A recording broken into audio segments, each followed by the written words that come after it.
Welcome our special youth correspondent, Bex Merriweather.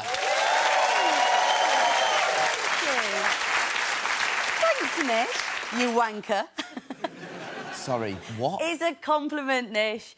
Everyone who's anyone wants to be a wanker these days, a.k.a. a controversial journalist and commentator. It's the cool job, being a deliberately antagonistic toss fountain with a Brexit podcast and a big house in Bath with a no-turning sign in the drive. So, young people of Britain, this is my careers advice for you. The economy is screwed. You need to train to be a wanker. It's Britain's only growth industry. OK, Bex, I see what you're driving at here, but millennials and Generation Z, they're all pretty socially conscious, and they don't want to be like these people. Oh, Nish, you sound so old. Of course they don't initially. Nobody does. But they also don't want to spend the rest of their lives renting a tiny room in a shared house where they have to write their name on the milk. Nish, do you think Julia Hartley-Brewer writes her name on the milk? I actually think she probably does. Nish, these pro-wankers are pulling in some serious bucks. So here's how you at home can do it too. That is my actual worst nightmare.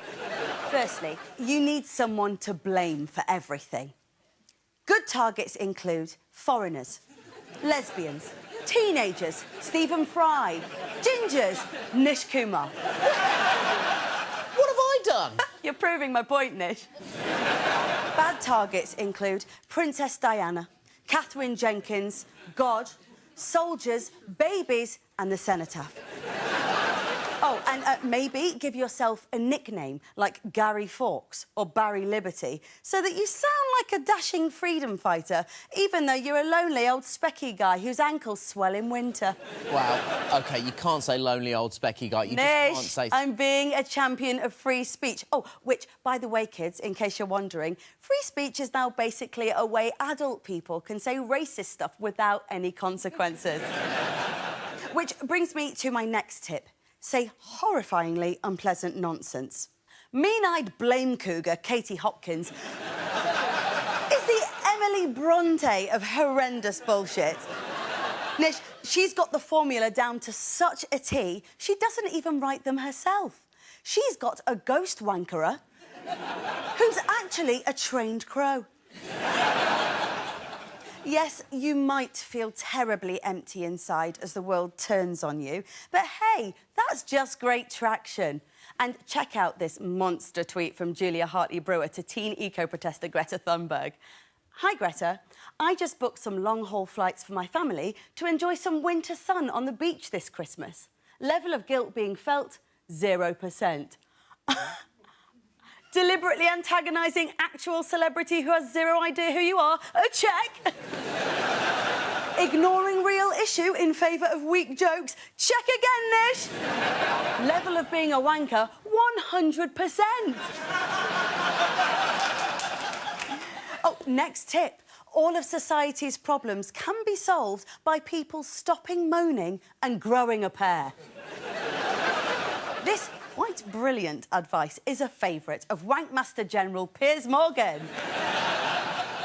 Imagine, Nish, how much better history might have been if Florence Nightingale had stopped wanging on about dirty hospitals spreading infection and killing people and instead kept her opinions to herself and grown a pair.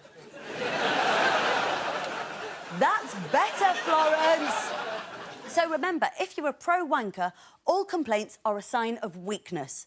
Unless you do it. Be warned. In the world of the wanker, everyone is always ganging up on you. This is how it feels to be a white conservative woman. And in a sense, she's right. Everyone is prejudiced against wankers. When family wanker Uncle Dennis turns up at a barbecue, it's not like everyone goes, brilliant, that wanker's here. No. Despite his constant accusations that other people are snowflakes, Piers Morgan was very upset when this very programme unfairly showed a picture of his face up Donald Trump's bumhole. OK, listen, Bex, we've actually quite seriously been told to not use that picture again on the... Sorry. Well, did you say don't show it? Yeah. Sorry, I'm new. Thank you to our youth correspondent, Bex.